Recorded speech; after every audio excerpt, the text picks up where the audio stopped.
Hi guys, and welcome to my channel, or welcome back if you've been here before. My name is Lesley, and on my channel I talk about luxury and shopping, but both in a mindful and sustainable way. I share review videos, unboxings, hauls, shopping vlogs, comparison and everything in between. So if that sounds like your thing, I would love it if you could subscribe to my channel. I post every Wednesday with the occasional additional video thrown into the mix. And yeah, I would really appreciate you sticking around for my videos to come. So today's video is going to be my version of the luxury time machine tag that was started by CHA-NEL. Katie from myclosettravels tagged me the other day, and I'm happy to oblige and yeah, film my take on the tag. So the idea is to basically reflect and look at your past luxury journey, if you will, and look at the decisions that you might do differently if you had the chance to go back in time, but also take a look at what you're actually pretty okay or proud or happy with in terms of your purchasing or not purchasing decisions. And I thought this was such a fun tag to reflect on your past decisions and also give you a pat on the back for some decisions and not only look at the negatives. And I think Katie had 5 negatives and 5 positives, so that's the number I'm going to stick to as well. And I'm gonna alternate between negatives and positives, starting with a negative. So according to my math, we're gonna end on a positive note. I think that's what's gonna happen. We'll see. So jumping straight into the first regret, I guess, and I think it's quite a common one, and yeah, plain and simple. I wish, going back, that I had started my CHA-NEL buying journey in terms of handbags earlier, especially given the recent price increases, the one in May of last year and the one that just happened. These prices have gotten way out of hand, and I mean, I'm glad that I did purchase my jumbo back when I did. Here she is. I'm not gonna ramble on how much I love her, but I'm glad that I did purchase her in March 2019, and even back then paying, I think it was like 5,350 euros. Kind of gave me a heart attack, but right now the price for a jumbo classic flap is at 7,400 euros, which is insane. And I mean, looking back, the price that I did pay in 2019 is quite a steal, or like affordable in comparison to the current price, but I also wouldn't have minded only paying like short of 4,000 euros. I think 3,950 was the price applicable in 2015, if I'm not mistaken. I mean, I would have saved so much money, and yeah, looking back, I do regret not starting earlier. As for the first pat on the back moment, I guess, I'm actually, I wouldn't say proud, but I'm pretty glad, or very glad, that I never spent or bought items, in particular luxury items, beyond my means. I know consumer debt is such a touchy subject, and I definitely don't want to come across as preachy or like telling you how bad it is, because if you're currently in a situation where you have consumer debt, maybe you overspent on a particular handbag that you shouldn't have bought and you bought it on credit. This is in no way intended to come across as me looking down at you or anything like that. There are actually quite a number of people in the luxury community who are pretty open with the fact that they used to be in consumer debt and yeah, relied on credit to buy certain things that based on their salary or their lifestyle shouldn't have been purchased in the first place. So yeah, I know it's pretty prevalent, but for me personally, I'm very glad that I never went into the route of spending beyond my means and buying stuff on credit that I shouldn't have. Moving right along to regret number 2, and please tell me I'm not alone in this one. I feel like it's quite a common thing, but yeah, let me know in the comments. And that is getting sucked in by entry-level price tag luxury items, especially small leather goods or SLGs. If you know me or you've been following me on Instagram or YouTube for a while, you know that I'm a little susceptible to emotional shopping, which I know is a bad thing, but especially in 2018 and 2019, there have been a number of purchases that weren't really thought through and were kind of a spur of the moment decision, because maybe at the time I was currently saving up for a particular handbag or something like that, and we all know, depending on the brand, that can take quite a while when you're looking at especially a CHA-NEL handbag or any other like luxury handbag. It might take a while to get you to the point where you can say, okay, I've got the money saved up, and then some maybe to accommodate for potential like price increases, who knows. It can take quite some time, and I sometimes found myself in a situation where I was like, okay, I know I'm saving up for that like big purchase, but I kind of feel like I want to buy something which is so bad, I know, but again, I feel like I'm not alone in this one. Anyway, so this kind of thinking of feeling like treating yourself to something but not wanting to commit to a handbag, maybe because you don't have the funds ready yet, combined with the fact that most luxury houses do have entry-level items, for example, yeah, canvas SLGs from Louis Vuitton, if you were able to get your hands on them, because even in 2018, 2019, they were kind of hard to come by, especially the pochette clé and the key holder and yeah, card holders, etc. Or maybe take a look at Hermes. You have the Bastias, which I did purchase 2 of, and yeah, they have left my collection since. Also, CHA-NEL costume jewelry earrings, you know I'm a sucker for those. So looking at these small expenses, like 180 here for a Bastia, for example, or like 150 for a Louis Vuitton pochette clé, or 300 for a pair of CHA-NEL earrings at the low end. Looking at those expenses individually is okay-ish, I guess, every once in a while, but when you actually sit down and add up the small, like in-between spontaneous purchase that you made, that can add up so quickly. And I mean, who knows, if I had been able to be a little more strict with myself and yeah, laser focus on the handbag that I was saving up for at that particular time, maybe I would have been able to buy a handbag before the next price increase and save a lot of money that way. Yeah, I feel like I've gotten better at not buying so many small luxury items, but I do fall victim to buying stuff like that every once in a while. So yeah, I don't want to repeat myself, but one regret that I do have is buying so many small items that kind of deterred me from my handbag saving goals and yeah, kind of extended the period of time that it took me to save up for a particular handbag. So regret number 2. On a more positive note, good decision number 2 is that I actually never impulse purchased a luxury handbag.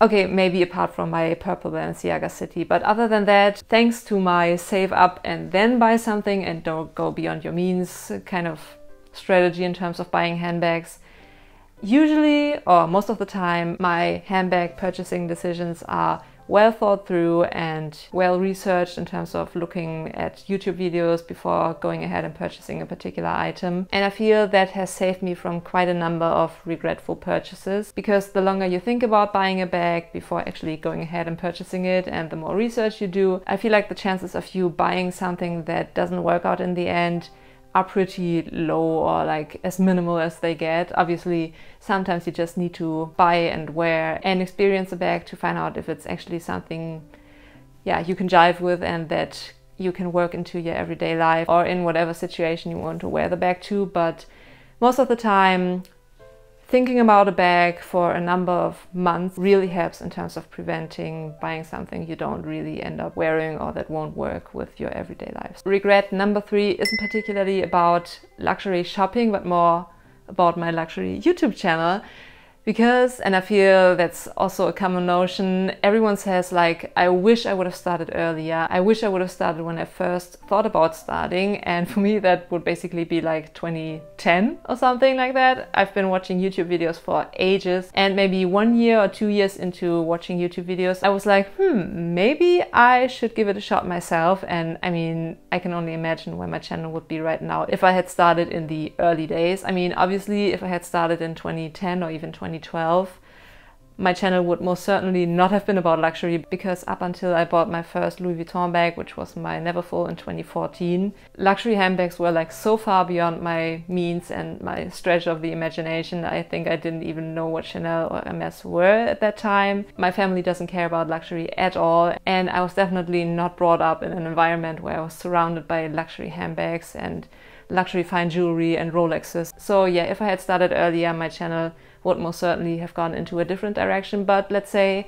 I could have started in like 2018. Back then I did already have a couple of luxury handbags, not a lot obviously, but I feel like I did pick up speed in terms of luxury shopping. I don't know, I'll let you judge if that's a good or a bad thing. But then again, I mean, I do regret not having started back then, but on the other hand, 2018, 2019 were like the last year of my education, and while I would have loved to start YouTube back then, I just didn't have the time because I was I wouldn't say laser focused, but really focused on, yeah, getting my education done and getting the best grades possible. At least I did start now, or like I started last year, took a bit of a break, and now I'm back. And I'm really motivated and determined to, yeah, keep continuing this journey. And by the way, if you haven't subscribed yet and you like my content, or you feel like supporting my tiny little channel, just click the subscribe button below. It doesn't cost you anything and it would help me out a lot in terms of growing my channel and getting my content out there. So yeah,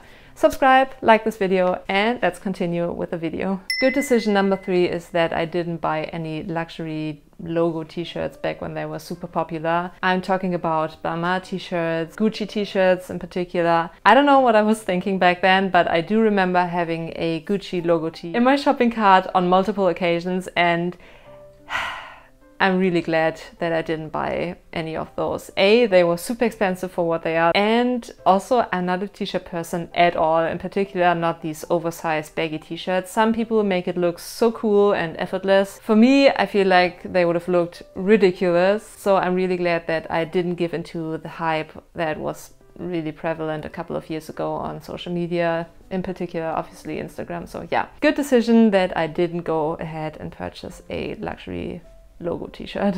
Next up is my regret number 4, and it kind of pains me to recognize that I maybe made a mistake there, and I'm talking about these CHA-NEL earrings right here.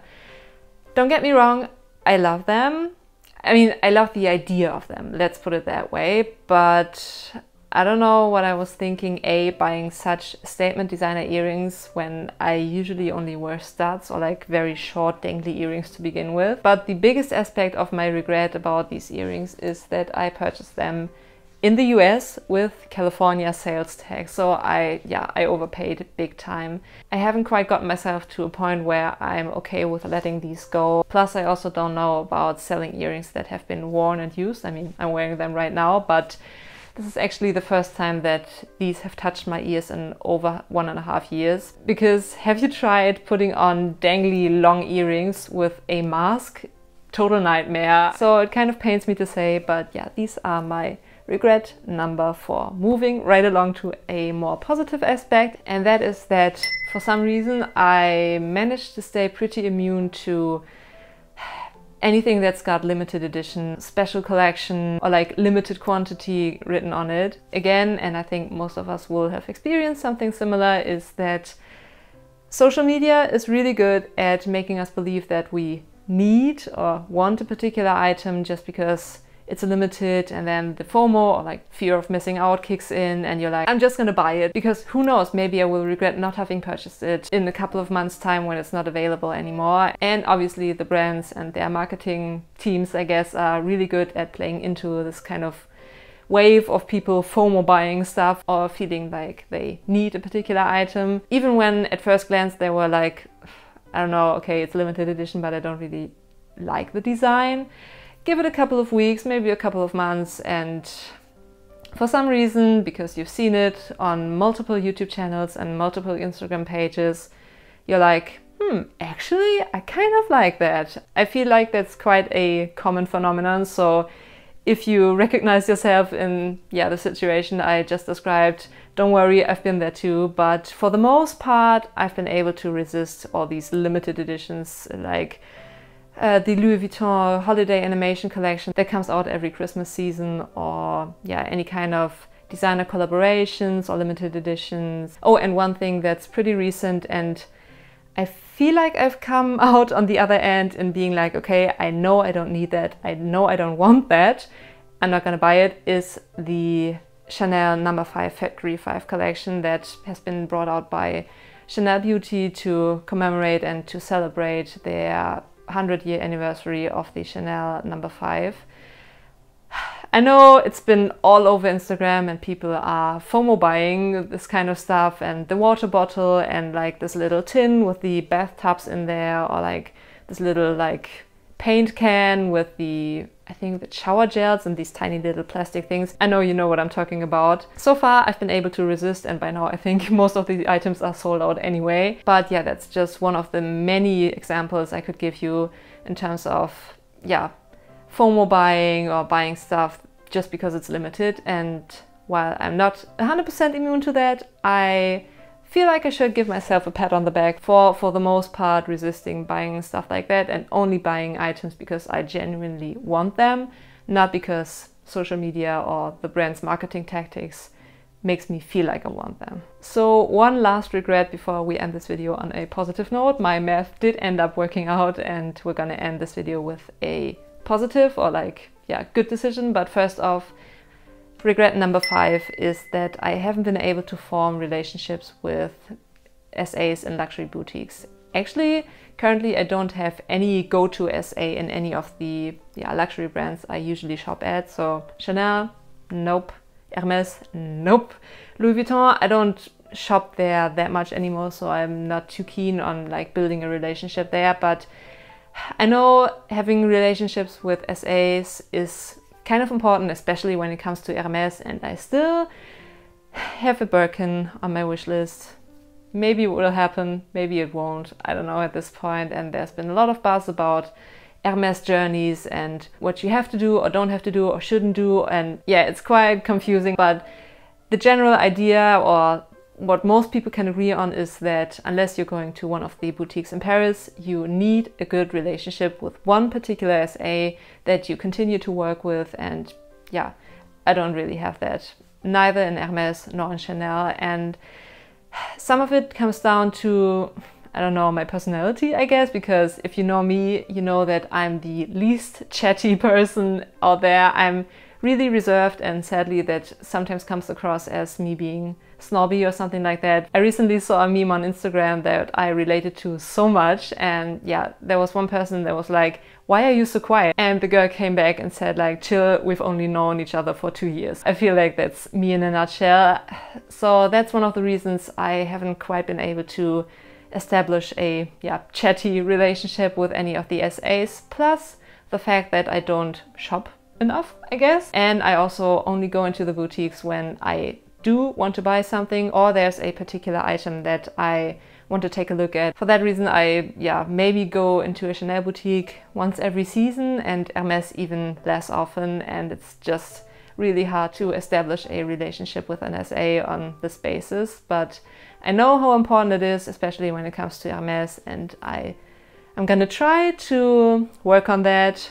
But on the other hand, I don't want to go into the boutique and buy stuff that I don't need just to be able to go into the boutique like every other week and build a relationship and a purchase history. I still need to make up my mind about that. But yeah, the fact that I haven't been able to form relationships with luxury SAs in particular Hermes and Chanel is kind of a regret of mine, but it is what it is. And positive number 5, I feel like I've been talking for ages at this point, so I tried to keep it short and sweet on this last one, and I hope this video didn't turn into a 30-minute one, but I mean, if it did, and if you're still around, thank you so much. I really appreciate you. Good decision number 5 is, you might have seen some of my videos where I talk about luxury items I sold and why, and granted, the best decision or the best strategy would have been to not purchase these items to begin with, because then I wouldn't have had to sell them later on. But I mean, we all make mistakes, and as I said, sometimes we just have to purchase something to then realize that the item doesn't work out. But 2 aspects that I'm actually pretty proud, or at least happy about, is number 1, that I actually did make the decision to let go of these items instead of them just accumulating in my wardrobe and collecting dust. I know selling luxury items is kind of a tedious process, and also there's the risk of potential scammers that will use some kind of loophole of PayPal, for example. I've heard a lot of horror stories, but I'm glad that I didn't let those horror stories deter me from deciding to part ways with the items that I did. And good decision, or like positive thing number 2, is that I was patient when it comes to selling stuff. I know it can be quite easy to be like, okay, I've made the decision to sell this particular item, now I just want to get rid of it as soon as possible. But thanks to me being patient and declining several offers and like inquiries, I've been able to recoup most of my money on most of the pieces I sold, and sometimes I even made a couple of bucks, especially if it was an item that I did purchase via Vestiaire Collective and had gotten a great deal back then. Yeah, I feel like it's definitely worth it to be patient and wait it out and just wait for the right offer to come along. And there you have it. That was my take on the luxury time machine tag. I hope you enjoyed it. Thank you so much for sticking around. I feel like this was kind of a rambly video, but I hope you appreciated me sharing my regrets and also the good decisions, or like the pat on the back moments that I had in terms of looking back and reflecting on my luxury journey. This is a tag video. I know it's been floating around for a while, so I'll see if I find some guys in the luxury community that haven't filmed this tag yet, and I'm gonna tag you over on Instagram. But regardless of whether I tag you or not, feel free to share your thoughts either in the comments below. If you don't film YouTube videos, I would love to hear from you, or just film a video and basically use this video of mine to consider yourself tagged. I would love to hear your thoughts on the luxury time machine tag. And yeah, I guess that does it for today's video. Thanks again so much for watching, and until next time, bye.